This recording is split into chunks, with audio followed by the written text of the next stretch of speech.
Muito bem-vindos ao nosso curso Entendendo a Bíblia, Texto e Contexto.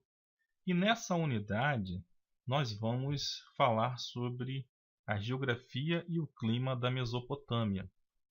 Nós vamos ter uma visão geral sobre a terra entre os rios, a Mesopotâmia propriamente dita, né? Essa palavra vem do grego, que significa terra entre rios. Nós vamos falar também sobre os recursos naturais da Mesopotâmia. Nós vamos falar das nações vizinhas, né, os países que estavam ao redor da Mesopotâmia naquela época. E nós vamos falar também de cidades importantes, que eu posso citar aqui a cidade de Nínive, a cidade da Babilônia e também a cidade de Ur, né, Ur dos Caldeus, de onde saiu Abraão. Então nós temos aqui na nossa tela esse mapa que nos dá uma visão geral da Mesopotâmia. A Mesopotâmia foi o berço da civilização, aqui que começou a civilização humana, aqui que houve o primeiro desenvolvimento importante para a história. E se formaram impérios, foi uma sucessão de impérios a Mesopotâmia. Temos o Império Babilônico, o Império Assírio, temos o Império Medo-Persa e também, mais para o sul da Mesopotâmia, é importante também citar o Egito, que foi um grande império que durou também muitos milênios. Aqui nesse mapa já é possível ver a Mesopotâmia, a região entre os rios Tigre e Eufrates. Então ele pega bem aqui do norte, bem aqui próximo à cidade de Harã, Carquemes, também uma cidade importante, uma cidade bíblica. E aqui nós temos também o rio Tigre. Vemos que esses dois rios correm do norte para o sul, que desaguam no Golfo Pérsico. Nesse mapa nós temos em mais detalhes os rios tributários do rio Eufrates. Nós vemos que a Mesopotâmia é uma região que está situada entre o rio Tigre e entre o rio Eufrates. Essa é a região geográfica que compreende a Mesopotâmia. Nesse outro mapa, nós temos uma visão mais detalhada dos rios tributários que vão desaguar no rio Eufrates, que vão dar mais volume de água a esse rio. Esses dois rios que eu gostaria de citar aqui é o rio Balik e o rio Habor. Esses dois rios, essa região aqui é a região de Harã. Veja que a cidade de Harã ela está aqui ao lado do rio Balik. A região de Harã é uma região importante porque o termo bíblico para Mesopotâmia, que aparece na Bíblia, originalmente se referia a essa terra aqui de Harã. Era chamado de Harã Naharim, que era Harã entre rios. Foi nessa região de Harã que Abraão enviou um dos seus servos para buscar uma esposa para o seu filho Isaque. Foi nessa região aqui de Harã, entre os rios Balik e o rio Habor. Aqui nesse mapa, nós podemos ter uma visão mais ampla dos rios que compõem a Mesopotâmia. Eu gostaria aqui de dar um destaque maior a esses rios que eu já me referi anteriormente, né, no outro mapa, que é a Aranaharim, que é o rio Balik e o rio Habor.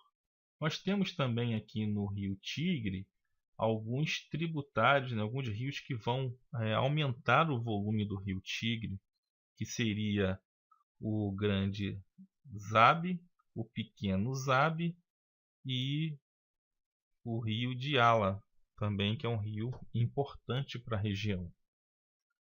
O rio Tigre ele é chamado, né, no idioma antigo da Mesopotâmia de Idglat. E o rio Eufrates era chamado de Baranum. A Bíblia ela chama o rio Tigre de Hidekel e o Eufrates de rio Prate. Esses rios, né, o Tigre e o Eufrates, eles eram dois dos quatro rios que passavam pelo Jardim do Éden, né, que irrigavam o Jardim do Éden.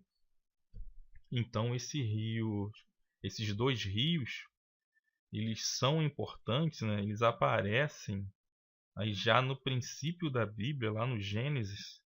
E é interessante a gente ver no mapa do rio Tigre e Eufrates, vou voltar aqui só um pouquinho, que eles hoje em dia eles se unem, né, em um rio só antes de atingirem o Golfo Pérsico. Na época de Abraão, na época dos patriarcas, esses rios eles não se uniam aqui no finalzinho. Na verdade, eles desaguavam diretamente no Golfo Pérsico. Porque, como esses rios eles trazem aqui das montanhas da Anatolia, que é o sul da Turquia, eles trazem material orgânico e trazem solo também, misturado com lodo. Então esse solo vem com as águas e foi se depositando no caminho desses rios, formando um terreno aluvial, um terreno chamado de solo aluvial, né? Um solo que é trazido pelas águas dos rios e é um solo que é muito fértil e ele vai se depositando e vai criando uma região meio que lamacenta, né? Uma região movediça, mas uma região muito fértil para a agricultura. Então, no passado, o Golfo Pérsico ele entrava mais para dentro aqui da região do conhecido como Iraque hoje em dia, e ele fazia com que as cidades de Ur e Erech fossem praticamente cidades portuárias. Então a cidade de Ur deveria ter uma importância muito maior do que ela teria hoje, porque daqui saíam navios para alimentar o comércio aí da região, comércio também internacional na época.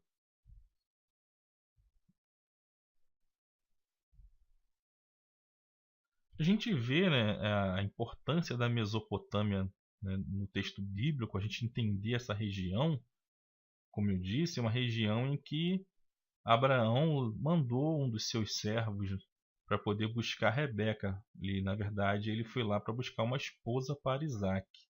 E no Gênesis 24:10, a gente vê que... vamos ler esse versículo?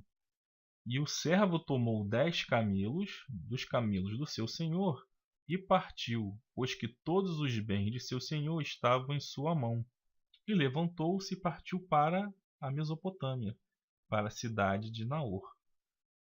Então aqui é a cidade, né, de Naor, o pai de Abraão, e a Mesopotâmia, que ele se refere aqui, é aquela região de Arã, Naharim, que é a região entre os rios Balik e o rio Habor, que são tributários que depositam as suas águas dentro do rio Eufrates. A gente vê que a Mesopotâmia ela aparece nos textos bíblicos e é importante a gente saber porque esta terra ela teve muita influência, ela exerceu influência sobre todo o mundo antigo, o mundo que a Bíblia se refere. Outro texto em que a Mesopotâmia ela vai aparecer, que eu achei interessante colocar, está no livro de Juízes, né, no capítulo 3, versículo 8, que diz que então a ira do Senhor se acendeu contra Israel e ele os vendeu na mão de Cusã Risataim, rei da Mesopotâmia. E os filhos de Israel serviram a Cusã Risataim 8 anos. Então a gente vê aqui que os reis da Mesopotâmia, e um deles é Cusã Risataim, de tempos em tempos eles assumiam posições de controle de toda a região bíblica, de todo o mundo bíblico. Essa região da Mesopotâmia foi uma região onde muitos reinos surgiram, os babilônicos, os assírios principalmente, né, que foram os mais proeminentes daquela época. Então é importante a gente entender essa região geograficamente, né, para que a gente possa se localizar melhor e entender melhor as histórias bíblicas. Aqui nós temos uma foto da cidade de Harã, a cidade onde Abraão enviou um dos seus servos para poder buscar uma esposa para o seu filho Isaque. A gente percebe aqui o solo de terra, né? Um solo de barro mesmo, até algumas construções aqui de barro. Nós vemos atividade econômica ainda com gado miúdo de cabras, né, bodes e ovelhas, algo muito popular na região. E a gente vê aqui uma vegetação ainda muito escassa que favorece a atividade econômica de criação de gado miúdo, né? A atividade pastoril aqui nessa região ainda predomina. Nesse mapa a gente tem características, né, da geografia e do clima do crescente fértil, né, da região da Mesopotâmia também, muito importante. Que nós vamos analisar a temperatura e a chuva dessa região. Então, se a gente prestar bem atenção, a gente vai ver que há uma correspondência entre a quantidade de chuva e as temperaturas que essa região possui. Então, aqui nesse mapa, mais à esquerda, quanto mais azul e verde, mais chuva essa região recebe. E quanto mais amarelo, né, vai do laranja para o amarelo, menos chuva a região recebe. Então a gente vê aqui também que do laranja para o mais vermelho, quanto mais vermelho, maior a temperatura da região. Então a gente vê aqui que na região da Turquia, da antiga Anatolia, dos tempos bíblicos, há uma correspondência maior de chuva, né? A chuva ela é mais abundante. Aqui é uma região montanhosa, nas montanhas Taurus, e corresponde também com uma temperatura mais amena, uma temperatura mais, não tão elevada assim. Agora, conforme a gente vai entrando aqui na região bíblica, do Egito, do Sinai, do Levante, que é a terra de Israel, a Síria e o Líbano, a Fenícia antiga, a Síria, né, e aqui a Mesopotâmia, onde ficavam os reinos babilônicos e os reinos assírios. Então a gente vai ver que aqui há uma escassez de chuva muito grande. Essas regiões elas eram regiões onde elas dependiam quase que exclusivamente das águas desses rios da região. Então os rios eles desempenhavam um papel de altíssima importância. Graças a esses rios, né, as suas águas, é que se tornou possível o ser humano, né, as civilizações se estabelecerem nessa região. Aqui nessa região do sul da Turquia, é uma região montanhosa, a região da Anatolia. E essas montanhas têm os seus picos, né, o cume dessas montanhas, elas estão permeadas por neve praticamente todo o ano. Então, quando a gente olha as fotos dessas montanhas, a gente vai ver muita vegetação, animais, gado miúdo, cabras e ovelhas na sua base. Mas lá em cima, no pico, a gente vai ver eles praticamente o ano todo coberto por neves. Porém, quando chega na primavera, a temperatura começa a aumentar e também com as chuvas, né, dessa época do ano, essa neve começa a derreter e junto com a chuva ela carrega, né, esse material orgânico da vegetação, eventualmente a vegetação que morre, né, as folhas secas, plantas, né, que morrem e se renovam, então fica ali as folhas, o caule, e isso vem com a água e também eventualmente pode ter carcaça, né, de animais mortos. Então tudo isso vem sendo arrastado com a água que derrete da neve e das chuvas também, e isso vai alimentar ali o rio Tigre e o rio Eufrates. Então, junto com um solo, que é um solo mais fino, né, que são a fragmentação de rochas que vão se fragmentando, e esse solo fino se mistura a esses compostos orgânicos que formam um lodo e é carregado pela água, né, bem aqui do norte, e vai descendo com as águas do rio em direção ao Golfo Pérsico. Esses rios, eles têm água o ano todo, devido ao derretimento da neve.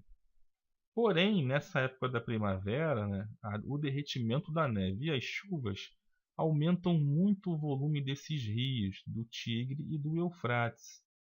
O que acontece é que eles transbordam, né, ultrapassam as suas margens e eles vão cobrir aqui uma grande extensão de terra e vão depositando esse solo fino, junto com esses compostos orgânicos, formando esse lodo.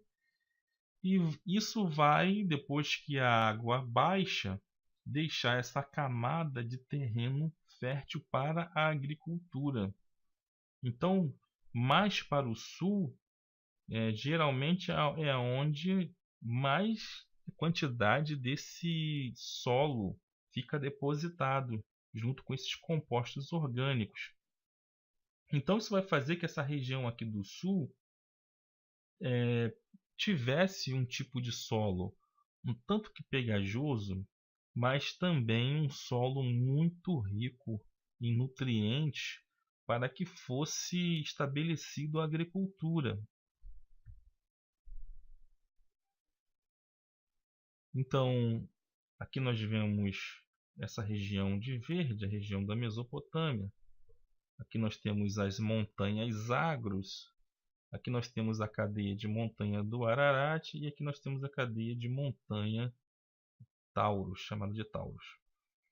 Então esse solo mais fértil vai ficar depositado aqui no sul da Mesopotâmia, enquanto que aqui na região norte da Mesopotâmia, na verdade, esse solo daqui não vai ser tão fértil assim, porque essa água da chuva, né, ela te retira uma camada de solo daqui, uma camada fina, e vai levando para a região sul da Mesopotâmia. Essa região aqui do norte da Mesopotâmia, ela vai perder um pouco da sua camada de terra fértil, né? Então aqui no norte vai ficar uma terra um tanto mais rochosa, é uma terra um tanto mais rica em cálcio, que não é uma terra tão assim propícia para a agricultura. Nós temos diferença também de chuva entre o sul e o norte. Aqui no norte da Mesopotâmia vai chover mais porque está mais próximo à cadeia de montanhas, né? A cadeia de montanhas do Ararat e a cadeia de montanhas chamada de Taurus, aqui da Anatolia. Então, aqui vai receber mais chuvas, vai poder desenvolver então também uma certa quantidade, né, de agricultura. Porém, no sul da Mesopotâmia, ela vai ter uma capacidade muito maior de plantio e de colheita. Então, nessa região, né, que é a região da antiga Suméria, só recapitulando que a Suméria foi a primeira civilização, né, que se tem notícia, a primeira civilização humana. Então, aqui no sul da região da Suméria, é que essa agricultura vai florescer e vai possibilitar um excedente de produção agrícola. Então, aqui eles vão conseguir plantar e colher muito mais do que a necessidade que eles tinham para comer. E isso vai possibilitar a divisão do trabalho. Enquanto que alguns vão cuidar da agricultura, outros terão liberdade para desenvolver outros tipos de trabalho. Porque a agricultura, com uma certa quantidade de pessoas, já vai ser suficiente para poder alimentar os povos dessa região e ainda vai sobrar um excedente que eles vão utilizar no comércio. Então aqui vai surgir o comércio nessa região, enquanto que outras pessoas vão ter liberdade para se especializar em outros tipos de mão de obra, e aí vai surgindo as diferentes profissões da época, vai surgindo os exércitos, vai surgindo a religião, vai surgindo os templos, os sacerdotes. Então tudo vai se desenvolver a partir do momento em que o ser humano consegue se estabelecer nesse local e desenvolver a sua agricultura. A gente vê que a Mesopotâmia ela tem esse formato, né, parecido com o de uma lua crescente, e isso se dá muito em torno da sua geografia, que nós temos aqui partes que vão limitar, né, a habitação do homem. Por quê? Porque nós temos aqui, ó, nas laterais mais a leste da Mesopotâmia, uma cadeia de montanhas, né, desde as Zagros até a Ararat, até chegar a Taurus, que vai ser um fator limitante a norte, né, e a nordeste e a sudeste também. Aqui, né, na parte sul, o que vai limitar e dar esse formato à Mesopotâmia é o grande deserto, né, um deserto muito seco, um deserto muito selvagem, muito seco, o deserto da Arábia, né, da Arábia Saudita, que é a antiga Arábia do tempo bíblico. E nós temos aqui o Golfo Pérsico, que era conhecido como Mar Baixo na Antiguidade. Então, esses fatores geográficos vão delimitar a Mesopotâmia e vão dar esse formato característico dessa região. É uma região, como eu disse, de pouca chuva, em que os rios, né, eles têm uma importância muito grande, porque são esses rios que vão fornecer tanto a água como o material orgânico que vai fertilizar o solo da região, porque o solo dessa região por si só é muito pobre também. Ele é muito pobre para se plantar, mas devido a esses rios, esse solo ele vai ser sempre fertilizado e vai possibilitar então a fixação do homem e o desenvolvimento das civilizações. Então, como eu estava dizendo, essa região aqui, a região sul da Mesopotâmia e a região norte, elas diferem também em temperatura. Aqui no norte da Mesopotâmia é uma região de temperatura mais amena, é próxima às cadeias montanhosas, então vai desenvolver um clima de que a temperatura ela não chega a um patamar tão alto, tão extremo como no sul. No sul da Mesopotâmia, o clima daqui é um clima subtropical, onde as temperaturas chegavam até 48 graus Celsius no verão. Fazia muito calor nessa região. Em compensação, essa temperatura, junto com a irrigação que foi desenvolvida, ajudava muito ao crescimento das plantas, né, daquilo que eles plantavam.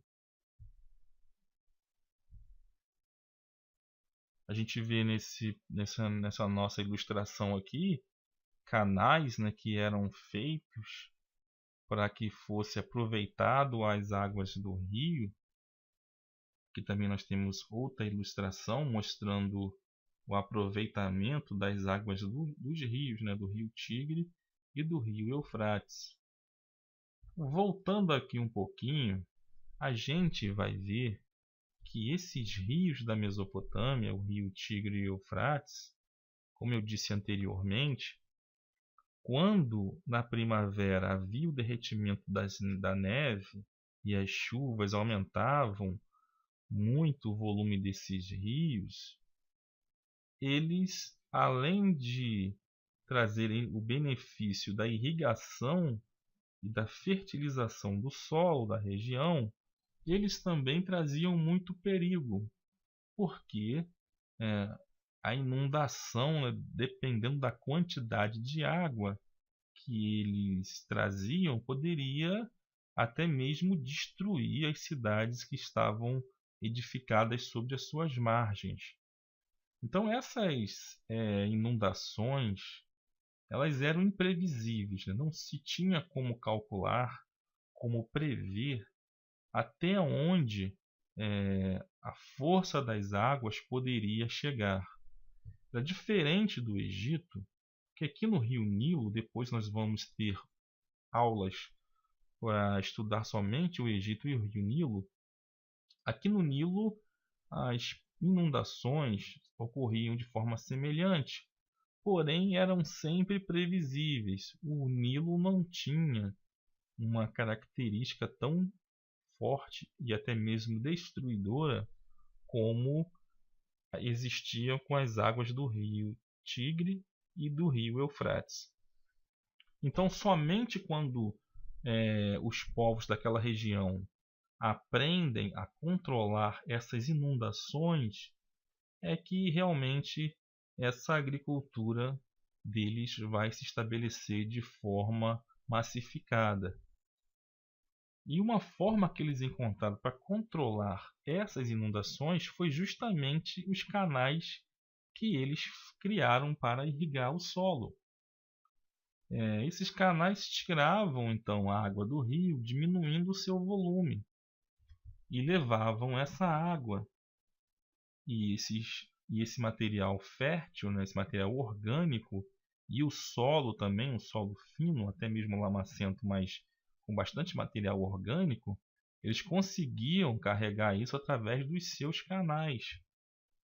E repare bem nas ilustrações que esses canais, eles não eram canais fininhos, não, eram canais que, segundo os historiadores, tinham capacidade de um barquinho desse entrar canal adentro e chegar até os campos onde estavam as plantações, e esses barquinhos eram carregados com esse material, dos estoques, dos celeiros deles, eram carregados e podiam transportar, né, esse material da agricultura, os grãos principalmente, de volta ao rio e daqui seguir viagem, né, para transportar para outras cidades, aí alimentando um comércio que floresceu muito na antiguidade.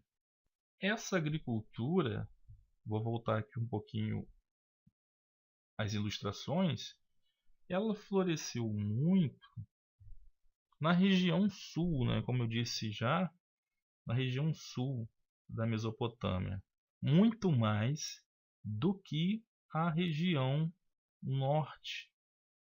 E esse tipo de diferença, né, na quantidade de terra fértil, na quantidade de produção agrícola entre as duas áreas, fez com que elementos, né, humanos diferentes se estabelecessem nessas duas regiões. Frequentemente haviam tensões entre o sul e o norte da Mesopotâmia.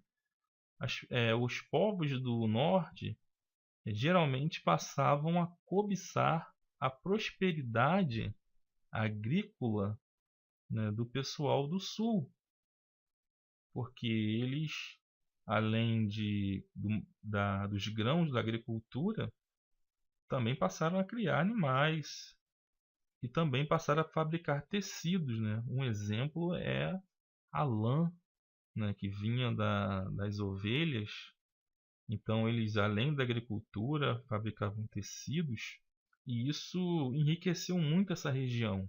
E o pessoal do norte, os povos do norte, que não tinham toda essa riqueza, tinham agricultura também, mas não era tão grande devido à qualidade do solo, então eles não conseguiram se estabelecer com tamanha quantidade de pessoas e de riqueza que aqui a região sul da Mesopotâmia vai conseguir.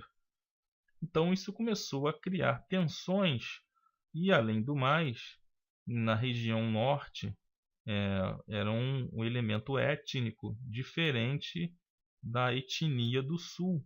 Então, aqui no norte, os povos semitas foi quem habitaram mais essa região, enquanto que aqui no sul foram os povos sumerianos, nas primeiras civilizações humanas que ocuparam aqui o sul, e os povos acadianos, na cidade de Acade, aqui próximo à Babilônia.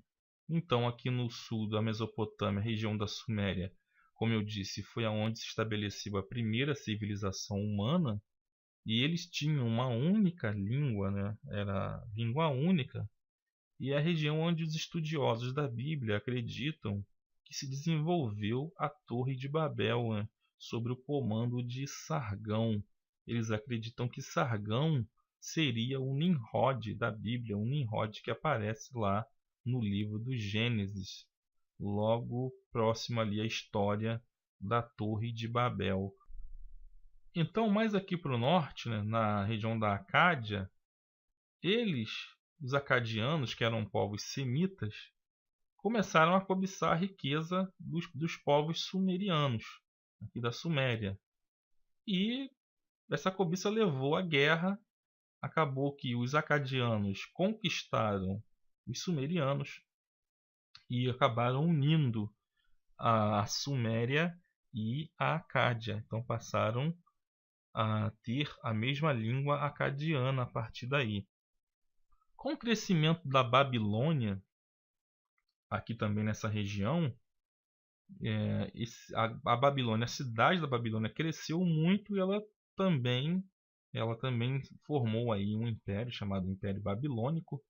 E essa região, né, da Mesopotâmia aqui no sul passou a ser toda conhecida como Babilônia. Mais ao norte, aqui próximo aqui ao rio Tigre, está a região aonde se desenvolveu também uma civilização importante para as histórias bíblicas, que é a civilização assíria. Então a Assíria tinha como sua maior cidade aqui próximo ao rio Tigre a cidade de Nínive, a sua grande capital.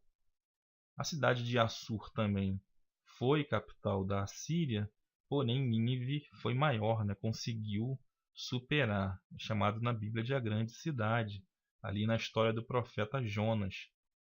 E a Babilônia aqui no sul foi a maior cidade desse reino da Babilônia aqui no sul da Mesopotâmia, e era a maior cidade que havia próximo aqui ao rio Eufrates. Então aqui uma rivalidade, né? A maior cidade próximo ao Tigre, a maior cidade próximo ao Eufrates, a Assíria com Nínive e a Babilônia com a cidade da Babilônia. Os recursos naturais. Vamos adiantar aqui um pouquinho as ilustrações para a gente poder entender melhor. Então, os recursos naturais que a região da Mesopotâmia possuía, sem dúvida nenhuma, os maiores recursos eram justamente as águas dos rios e o solo fértil, que esses rios, na verdade, fertilizavam os solos daquela região. Heródoto é um grande historiador da antiguidade, historiador grego.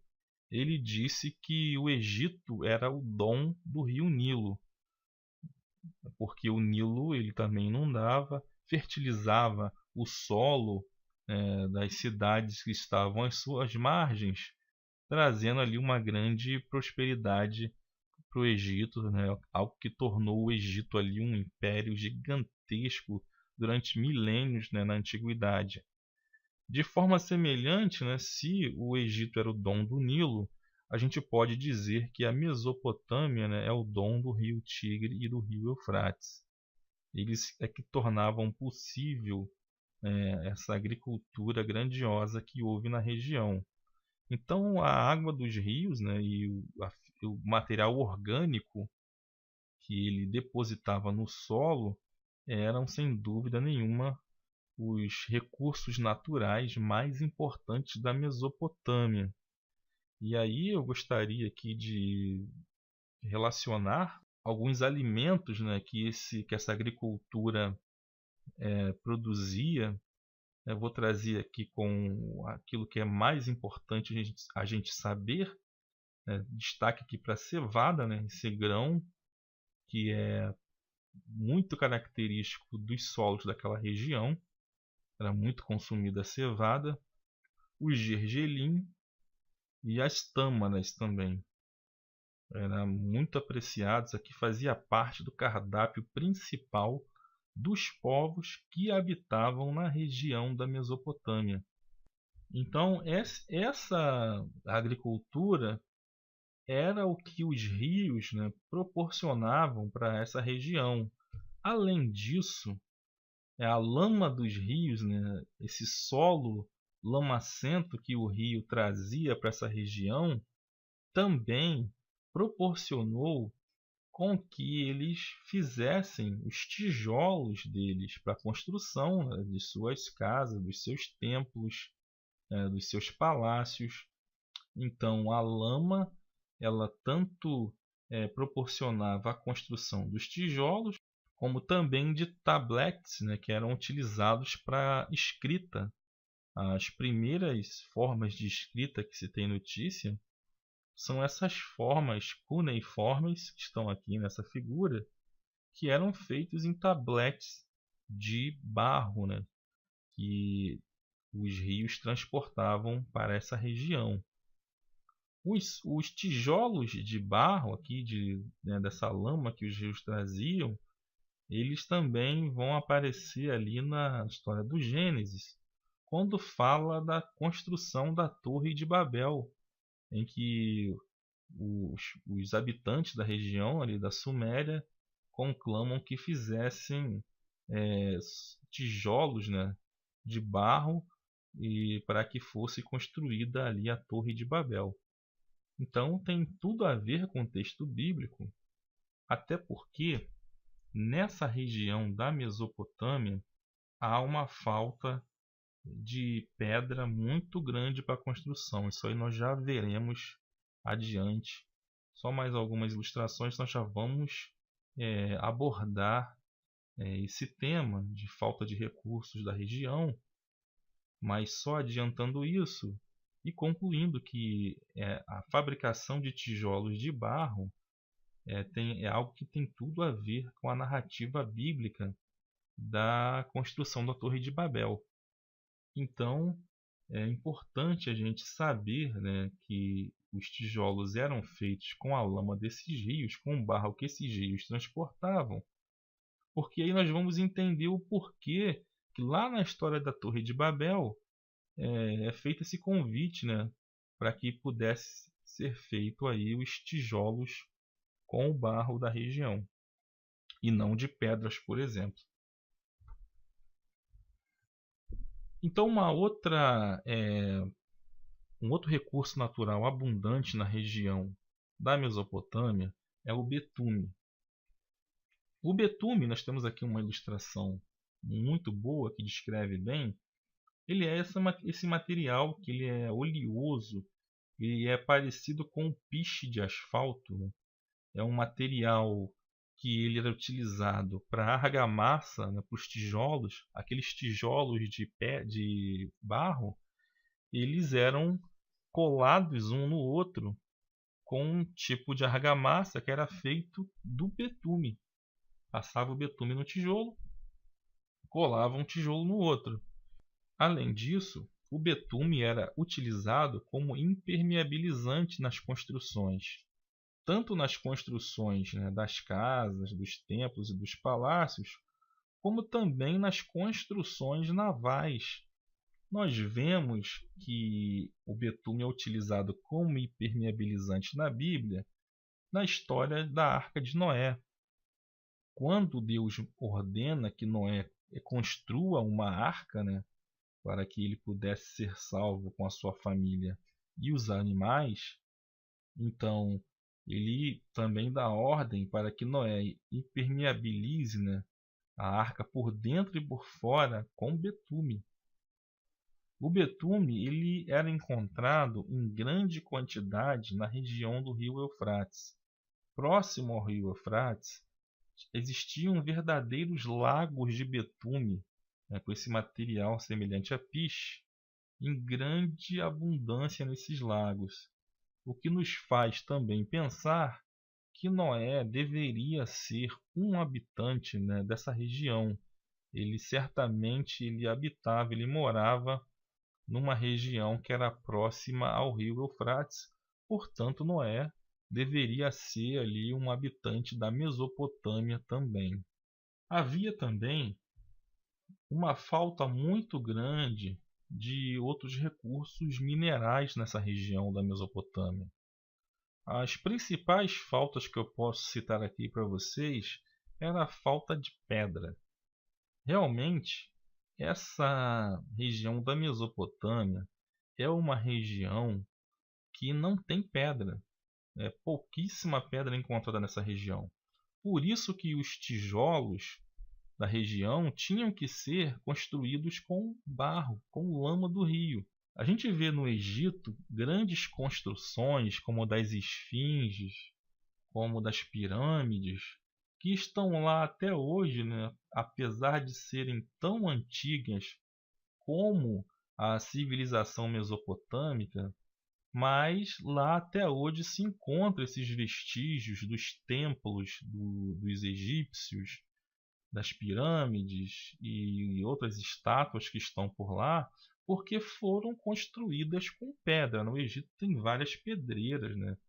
Tem uma região que eles cortavam as pedras e levavam para as suas cidades para poder construir os seus templos e os seus palácios. Porém, na Mesopotâmia, se você for procurar por registros arqueológicos, né, você não vai encontrar com grande facilidade, porque a maioria das construções eram feitas com barro, né, com tijolo de barro. E isso não resiste muito tempo.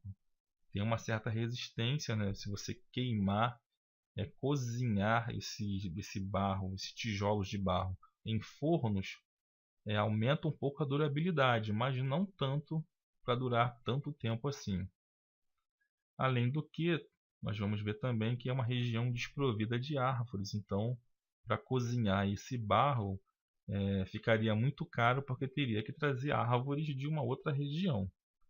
Então, uma falta muito grande de pedra, a não ser no norte, ali onde se estabeleceu a região da Assíria, né, da civilização assíria, que é rico em gipsita. Só que a gipsita é uma pedra calcária, né, que já denuncia a pobreza do solo da região norte da Mesopotâmia, porque esse cálcio, né, que forma essa pedra provém do solo da região e que não um tipo de terreno muito fértil para se desenvolver atividade agrícola, para se plantar. Também há uma falta muito grande de estanho e de cobre na região da Mesopotâmia. Essa região, esses materiais, o estanho e o cobre, eles eram derretidos, eram combinados para poder se fabricar o bronze, na Idade do Bronze, nesse tempo bíblico, na Idade do Bronze, que era um material metálico, né, uma liga metálica que era utilizada para se fazer aí os utensílios de metal, para se fazer também até mesmo as armas de guerra, né, as espadas, os punhais que eram feitos de bronze. também faltava ouro, né, numa região que não tinha ouro, nem prata e nem ferro. Então, para uma sociedade, né, que estava crescendo, por uma civilização que cada vez mais crescia, porque tinha uma agricultura e conseguia desenvolver também uma pecuária, que tinha água suficiente para poder formar ali e sustentar uma grande concentração de pessoas, né? Uma população grande. Então se formava também, com excesso de produção agrícola, várias classes sociais, porque cada pessoa poderia se desenvolver o seu trabalho. Havia divisão do trabalho nessa região, nessa sociedade. Então, com o desenvolvimento do trabalho e a especialização do trabalho, né, cada um vai desenvolver uma atividade profissional, porque não necessitava que todos estivessem trabalhando na agricultura. Isso proporcionou também que fosse desenvolvido uma organização social com camadas sociais, semelhante às camadas sociais que nós vemos hoje em dia. Então, quanto mais alto o nível social que a pessoa ocupava na sociedade mesopotâmica, ela ia demandar certos tipos de material, né? Então, quanto mais alto fosse a classe, então o desejo por ter certos tipos de produto ia crescer. Então, se a gente é uma pessoa, por exemplo, ligado à classe da nobreza, da realeza, ia demandar objetos de ouro, objetos de prata, e isso veio a fomentar um comércio nessas regiões, porque a Mesopotâmia ela não possuía esses produtos, o ouro, a prata, o ferro, o cobre, o estanho, a madeira. Então isso veio proporcionar um comércio que se desenvolvesse um comércio para buscar, né, esses materiais em outras partes da região do Crescente Fértil. Então isso fez com que até na região, por exemplo, do Golfo Pérsico, que era o mar baixo da época, que os navios se lançassem ao mar, né, para poder negociar com outras nações e que se formasse também por terra na região dos rios e vai descendo até a Síria, ao Levante, que é a terra de Israel, o Líbano, a Turquia, e vai até o Egito também. Vai se formar essas rotas de comércio por terra para buscar esses materiais nas nações, nos povos que os possuíam. Então essas rotas comerciais que foram criadas, elas são de interesse, né, para o estudo bíblico muito grande. Por quê? Porque entra a importância da terra de Israel nessas rotas comerciais, porque Israel é uma terra que servia de ponte entre o Egito e a Mesopotâmia. Então, para as pessoas chegarem até a Mesopotâmia a partir do Egito ou chegarem no Egito a partir da Mesopotâmia, tinham que passar pela terra de Israel. E essas cidades de Israel poderiam e faziam, né, eles cobravam impostos, né, para que essas caravanas de comércio passassem pelas suas cidades. Então a terra de Israel vai adquirir uma importância que vai para muito além do seu tamanho. Né? Por quê? Só existia essa forma de chegar na terra de Israel por terra. Não havia como as caravanas evitassem passar por ali. Por quê? Por um lado existia o deserto e por outro era o mar. Então, como naquela época ainda não existia o astrolábio, que só vai ser inventado lá pelo ano 150 a.C., só vai ser utilizado de forma massiva na Idade Média, então isso prejudicava muito a navegação em mar aberto.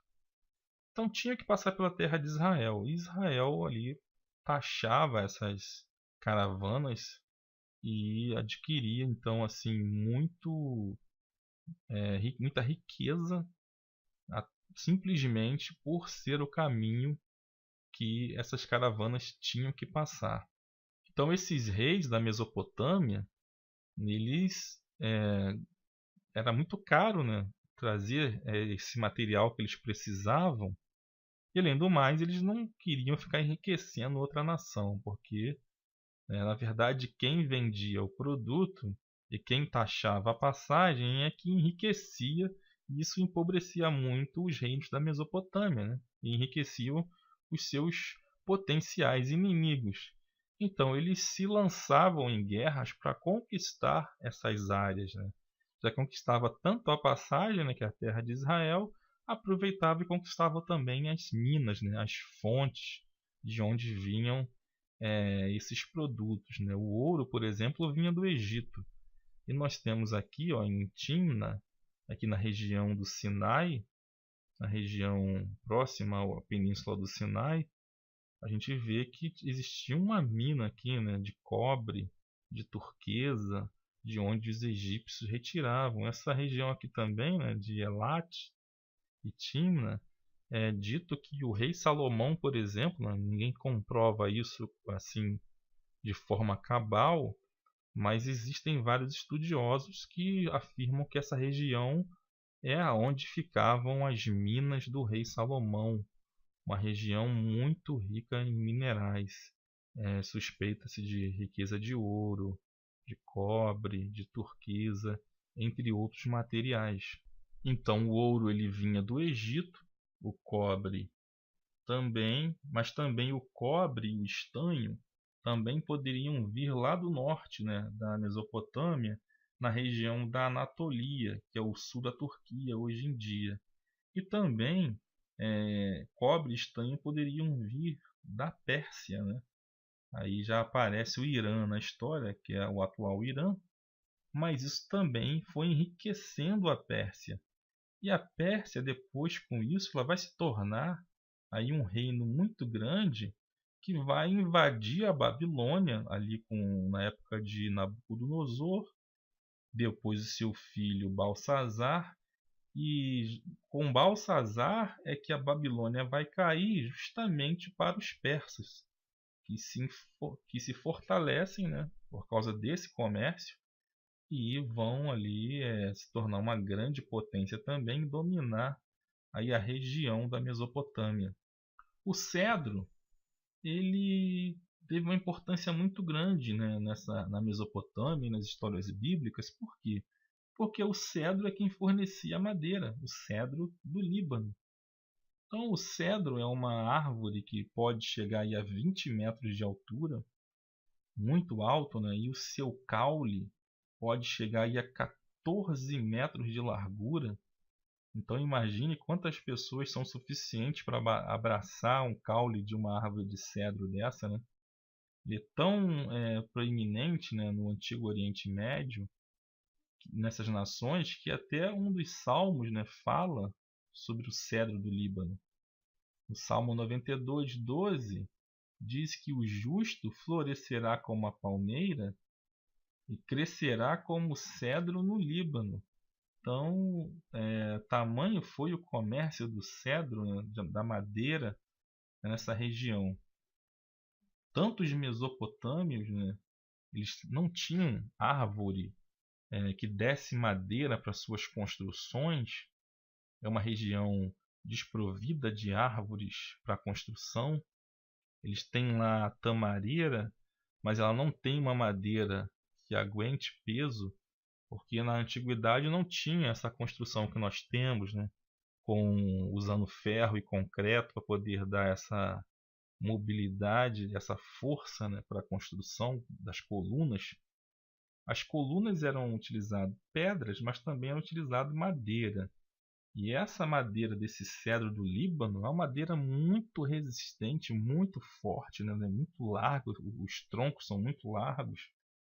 Além do que também o cedro do Líbano era utilizado até para fazer navios.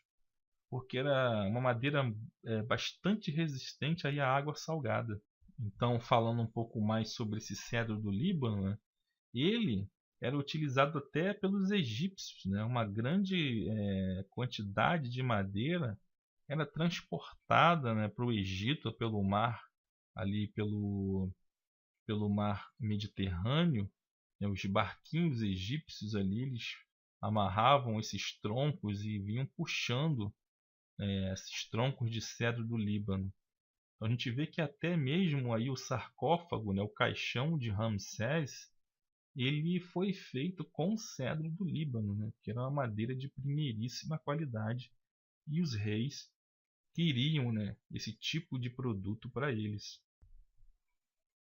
O barco, né, um barquinho egípcio, um barco de transporte do rei Quéops, de 2550 a.C., foi achado esse barco na pirâmide de Giza, lá no Egito, e ele é feito também com cedro do Líbano. Então, a madeira, né, o cedro, ele ajudou aí a criar essa rota de comércio por todo o Oriente Antigo, por todo o mundo bíblico. Também no século I, os barcos que navegavam no Mar da Galileia, né, o século I, é o tempo onde Jesus, né, ele esteve aqui na Terra. Então, ali nos livros do Novo Testamento, a gente vê as histórias de Jesus entrando no barco, né, ali no Mar da Galileia, e foi encontrado um desses barcos num ano em que houve uma seca muito grande lá e o nível do Mar da Galileia baixou muito. Encontraram na lama ali, agarrado na lama, esses restos, né, arqueológicos aí de um barco do primeiro século. E a gente vê que até nesses barquinhos, nessa época já, na época de Jesus, esses barquinhos eles também utilizavam neles o cedro do Líbano para a sua construção. Então a gente vê que o comércio de madeira ele foi algo muito grande na antiguidade, assim como o do ouro, como o da prata, para fazer as joias, como também o estanho, o cobre, para poder fazer o bronze e os utensílios, né, que eram utilizados naquela época. Então a gente vê que desde essa época, ali por volta de 3000 a.C., os navios eles já se navegavam aqui pelo Golfo Pérsico. Eles se lançavam aqui nesse Golfo Pérsico até Omã e vinham por aqui nesse estreito, né, nesse Golfo Pérsico, e chegavam até a Índia. Eles já vinham aqui até a Índia e depois eles voltavam novamente para a região do Golfo Pérsico. Então, a influência desses mercadores, né, babilônicos foi tão grande na época que o idioma deles, né, o acadiano, ele, junto com a escrita cuneiforme, né, nesses tabletes de barro, se tornaram ferramentas aí para o comércio internacional. Então, hoje nós temos aí o inglês, o francês, mas muito mais o inglês, né, como língua internacional que ajuda aí na diplomacia e no comércio. Na época da Mesopotâmia, o idioma acadiano é que foi esse primeiro idioma de comércio internacional.